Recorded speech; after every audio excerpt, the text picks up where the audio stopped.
지난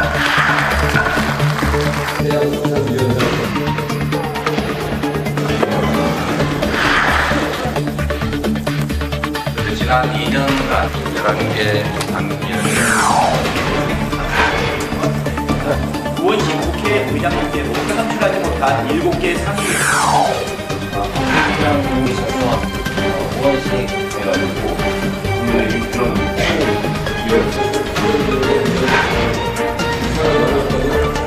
여야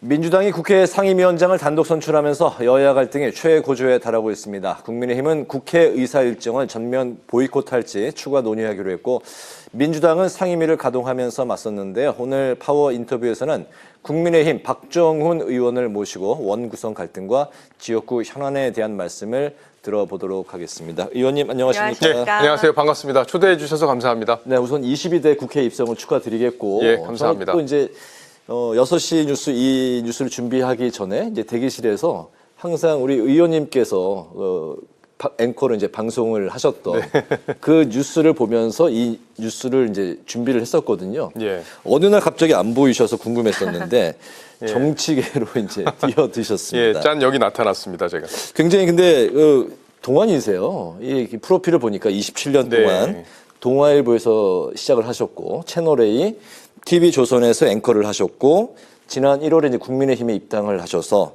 서울 송파구 갑에 당선이 되셨습니다. 정치할 생각은 언제부터 하신 건가요? 뭐 오래 고민했던 일은 아니었고요. 네. 예, 갑작스럽게 고민해서 이제 결정을 하게 됐던 갑자기요? 거예요. 예, 됐던 거고요. 이제 하게 된 계기는 이제 네. 문재인 정부 때 제가 정치부장을 했어요. TV조선에서. 근데 네. 이제 그 당시에 이제 상식과 공정의 가치가 많이 무너졌다는 논란이 있었고 또 보수에도 새 인물이 필요하다는 여러 가지 의견들이 있어서 당시에 이제 여러 가지 고민 끝에 제가 이제 보수의 도구가 되겠다. 새로운 인물이 보수에도 필요하다.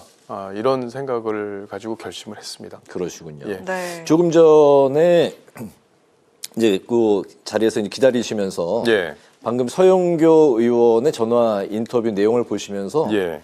하실 말씀이 관련 현안이 굉장히 많다고 말씀하셨습니다. 오늘 예, 너무 일방적인 주장을 막 하셔서 사실관계가 드러난 부분들도 있는데 조금 이제 다르게 말씀하시는 부분도 있고 해서 저 부분은 우리 시청자분들께서 오해하시지 않도록 제가 좀 바로 잡아 드려야겠다 이런 생각을 했습니다. 뭐 지금부터 그런 말씀들을 예. 해 주시면 되겠습니다. 네, 그럼 일단 정치 현안 저희가 준비한 대로 좀 질문을 드리도록 하겠습니다. 그렇죠, 어제 그 예. 민주당이 국회 상임위원장 11명을 단독으로 선출을 했습니다.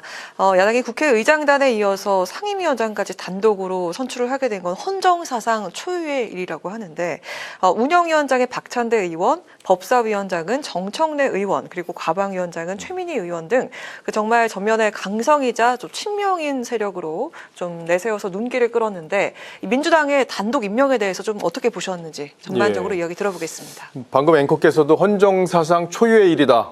왜 그전까지는 그럼 그런 일이 없었을까요? 누군가는 총선에 승리했고 누군가는 패배했고 물론 저희가 이번에 민심의 회초리를 아주 따갑게 받았어요. 이건 부인할 수 없는 사실입니다. 저희가 네. 잘못했기 때문에 그런 심판을 받은 거예요. 다만 저희가 잘못했다고 하더라도 국민들의 의사를 이제 종합적으로 녹여내서 국가의 미래와 발전을 위해서 일하는 공간이 바로 의회 아니겠습니까? 그래서 이제 의회에는 항상 견제와 균형의 원리가 의회에서 작동을 했고 그 견제와 균형의 원리에 따라서 국민들이 이제 절반 나눠져 있다고 하면 그 가운데서 의사를 조율을 해서 일종의 합의점을 찾아라라는 게 의회 정치의 본질입니다. 그런데 이제 그 의회 정치의 본질을 민주당이 거부를 한 거죠. 오늘 조국 혁신당 조국 대표가 다음에 만약에 국민의힘이 이길 경우에도 다 가져가라는 취지로 얘기를 했는데 실제 그렇게 할지는 모르겠어요. 과연 그렇게 하는 게 맞는지에서부터 국회 관례가 왜 생겼는지 이런 부분에 대해서 민주당이 한 번 더 성찰을 하고 다른 방향으로 가기를 지금이라도 좀 권해드리고 싶어요. 왜냐하면 사실 국회 선진화법에 따라서 국회의장을 갖고 있는 정당은요, 모든 법안을 마음대로 처리할 수 있어요. 실제 21대도 그렇게 했고. 네. 다만 그렇게 하려면 시간이 걸립니다. 패스트트랙에 얹어야 되기 때문에 법안을. 그럼 시간이 숙려기간들이 있기 때문에 본회의에서 국회의장이 직회부를 하는 데까지 시간이 걸리는데 민주당이 법사위를 가져가겠다는 거는 그 시간이 걸리면 안 된다라는 내부적인 절박함 때문일 거예요. 저희는 그 이유가 이재명 대표의 지금 사법 리스크가 너무 크기 때문에 네. 이런 법안들을 빨리 처리해서 대통령을 지금 윤석열 대통령을 탄핵하겠다는 의도가 그 안에 담겨 있다고 보는 겁니다. 그래서 네네. 헌정사상 누구도 하지 않았던 일을 지금 더불어민주당이 하고 있다고 저희는 보고 있습니다. 네네. 한 2주 전에 그 신동욱 의원이 저희 이제 방송에 출연을 하셨어요. 지금 의원님 앉아 계신 그 자리에 이제 예. 출연을 하시면서 22대 국회에서 이제 품격의 정치, 품격의 언어를 구사하는 그런 정치를 구현해내고 싶다 이런 이제 포부를 밝히셨는데 22대 국회가 이제 개원하자마자 바로 이런 상황이 됐기 때문에 참 그 현실 정치에 뛰어들면 쉽지는 않겠다 그런 생각이 이제 예. 들고 있습니다.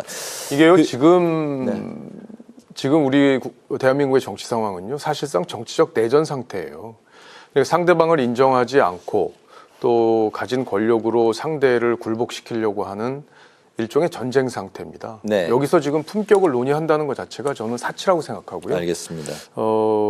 이제 민주당이 저희 국민의힘을 사실상 존재 자체를 협치 대상으로 보지 않고 일방적으로 국회 운영을 하겠다고 선언을 했지 않습니까? 네. 그럼 거기에 맞는 저희가 대응 방법을 찾는 게 저희를 지지해 준 국민들, 그분들을 위해서 저희가 일하는 방식이 될 수밖에 없다고 저는 생각합니다. 네.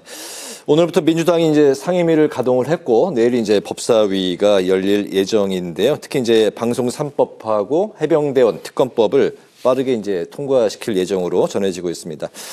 야당이 이제 법사위원장 자리도 확보를 했기 때문에 각종 특검법이 좀 속도감 있게 진행될 걸로 예상이 되고 있습니다. 국민의힘에서는 어떤 대책이 나와 있을까요? 근데 저는 민주당을 좀 이해할 수가 없는 게요. 네. 과연 민주당이 원하는 대로 법이 통과되고 그 법이 시행될 수 있을까요? 앵커께서는 어떻게 생각하십니까? 과연 가능하다고 보세요?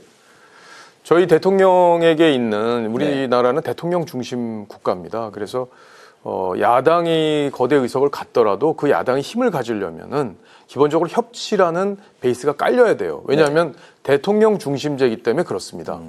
야당이 어떤 법안을 통과시키더라도 대통령은 어떤 원칙을 갖고 있냐. 여야가 협의하지 않아서 합의하지 않은 법안에 대해서는 동의하지 않겠다. 제2요구를 하겠다. 이렇게 이미 원칙을 밝힌 바가 있습니다. 그 원칙은 지금도 변함이 없이 똑같이 적용되고 있어요. 네. 그럼 저희를 무시하고 야당이 단독으로 처리한 법안들, 예를 들어 최상병 특검법을 처리한다고 하면 제2요구를 할 겁니다. 그런데 저희 당에서 이탈하는 사람들이 8명 이상 나올 것으로 기대를 하겠지만 실제로 그럴 가능성이 없어요. 네. 굉장히 의총에서 보면 격앙된 분위기입니다. 네, 네. 그렇다면 그런 법안들이 하나도 처리돼서 실제로 집행될 가능성이 없어요.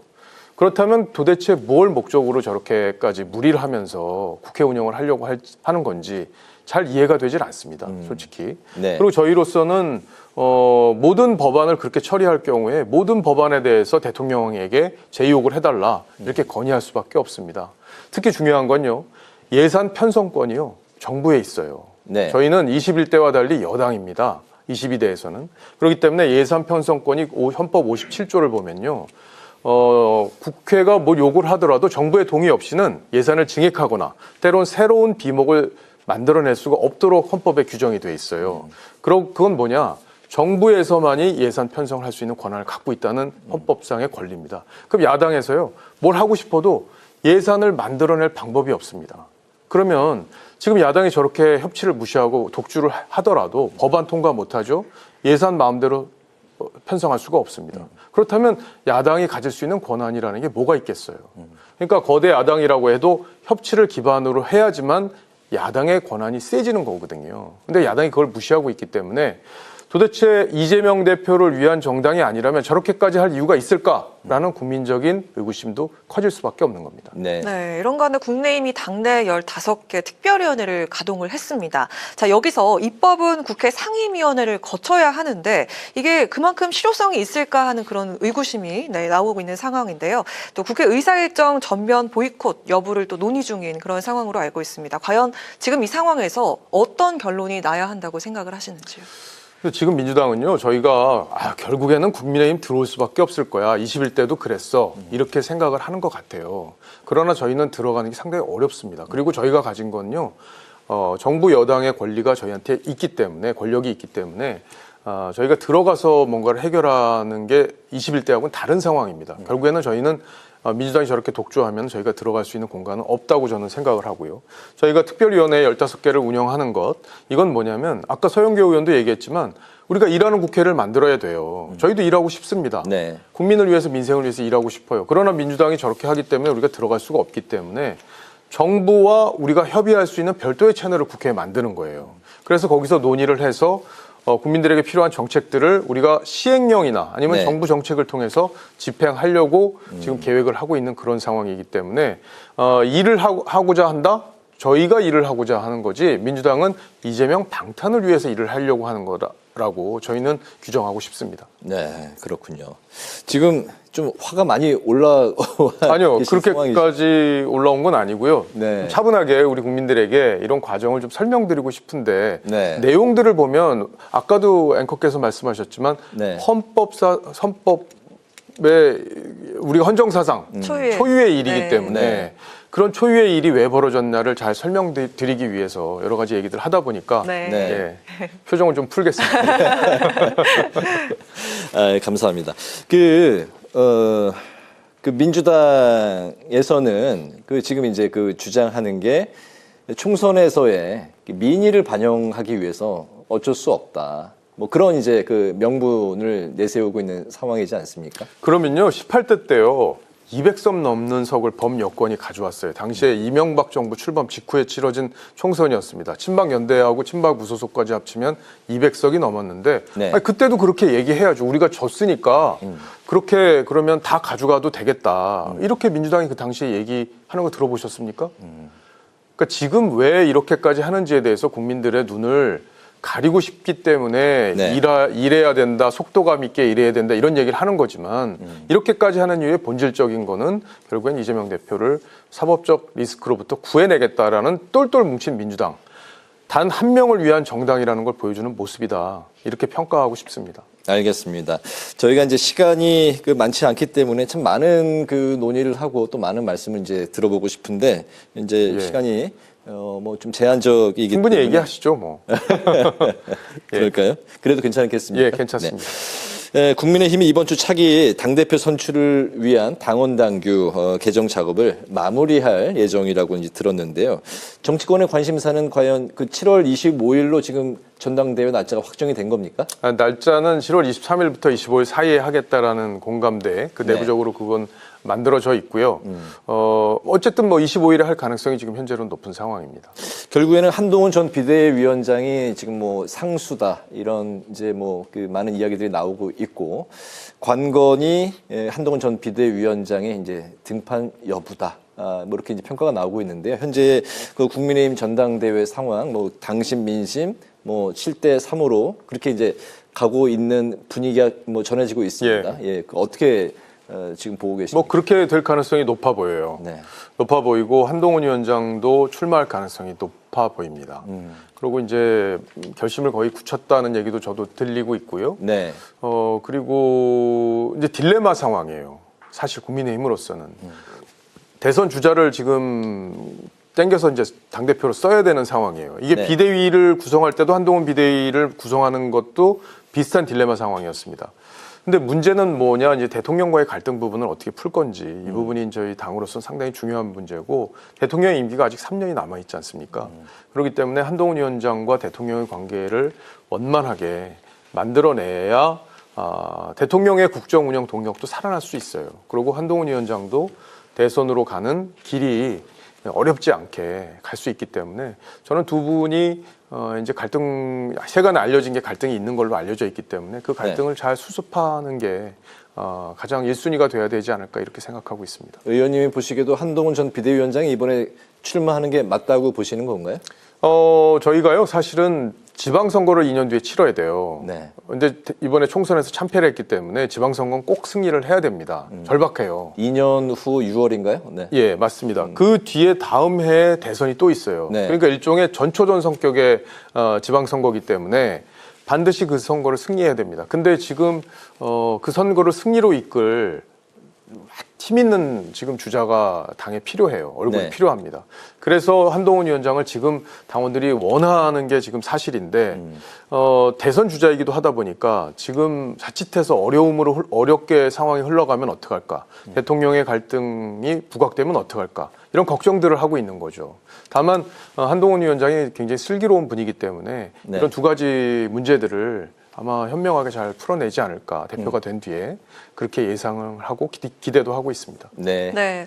요청에 의해서 현안 질문 하나만 더 드리고 네. 마무리하도록 하겠습니다. 너무 길어지면 안 되는 걸로 예, 생각해 주시면 짧게 해달라는 되겠습니다. 얘기죠? 예. 네. 그 이화영 전 부지사에 대한 그 1심 판결로 이재명 대표 기소 여부에 관심이 쏠리고 있습니다. 아까 그 서영교 의원과 이야기했던 그 질문인데요. 예. 이 대표가 차기 대선에서 당선이 되더라도 과연 이 직을 유지할 수 있을지에 대한 그 논쟁이 지금 불거지고 있습니다. 이에 대해 어떤 생각 갖고 계실까요? 그러니까 법률적으로는 그 부분에 대통령이 이제 유죄를 선고받을 경우에 대통령직이 이제 없어지느냐 여부, 헌법 84조 문제에 대해서 네. 지금 논란이 있는 건데 조금 전에 서영교 의원 말씀하신 부분 중에 검찰이 수사를 조작했다는 얘기를 했잖아요. 근데 그건 검찰에서 사실이 아닌 걸로 이미 드러났습니다. 근데 그것 때문에 지금 특검을 하자는 거예요. 이미 유죄가 나온 사건입니다. 그건 1심에서 판사가 다 판단을 했고요. 그리고 이화영 전 부지사가요, 이재명 지사에게, 당시 지사에게 보고했다는 진술을 했어요, 검찰에서. 네. 근데 부인이 그 사건에 개입하고 변호사가 바뀌면서 그 진술을 번복을 했습니다.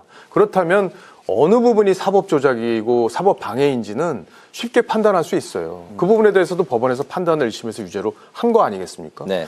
그러니까 9년 6개월형이라는 건 엄청나게 중형이에요. 실형이고요. 네. 그렇기 때문에 이재명 대표가 이 리스크로부터 벗어날 수 없고요. 중요한 건요, 7월에 지금 제가 파악하기로는 7월쯤에 위증교사 혐의에 대해서 재판이 1심이 나올 가능성이 높다고 합니다. 네. 이건 이미 김진성 씨에게 이재명 대표가 전화해서 그거 그렇게 진술해줘라고 얘기한 부분이 검찰 녹취록으로 확보가 돼 있기 때문에 1심에서 유죄가 나올 가능성이 높고, 위증교사는 징역형이 나올 가능성이 높습니다. 벌금형보다는 형이 무겁습니다. 네. 그래서 그것부터 아마 사법 리스크가 좀 풀려가지 않을까, 저희 당으로서는 그렇게 좀 예상을 하고 있습니다. 네. 네. 그 언제 시간 되실 때 저희 방송에 한 번 더 출연을 해 주시죠. 좀 그때 짧아서요.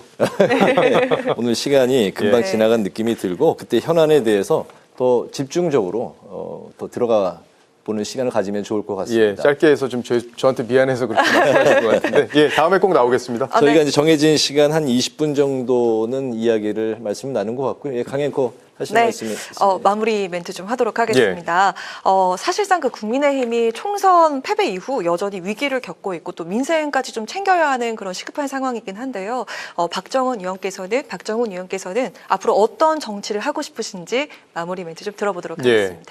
그러니까 지역 정치도 잘해야 되고요, 중앙 정치도 잘해야 됩니다. 정치는 지역 정치 잘하는 거는 지역의 현안들을 잘 챙기는 거예요.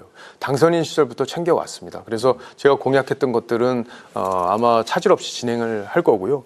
그리고 중앙 정치에서도 존재감 있게, 지금 저희가 의석수가 작기 때문에 존재감 있는 모습을 보여주는 게 제 목표고요. 최종 목표는 지역 구민들에게 사랑받고, 네. 그리고 중앙의 우리 국민들로부터는 존중받는 정치인이 되는 게 제 목표입니다. 재선 3선 하고 그 이후에도 송파구 갑에서 뼈를 묻겠다. 예. 그 각오가 굉장히 인상적이었는데요.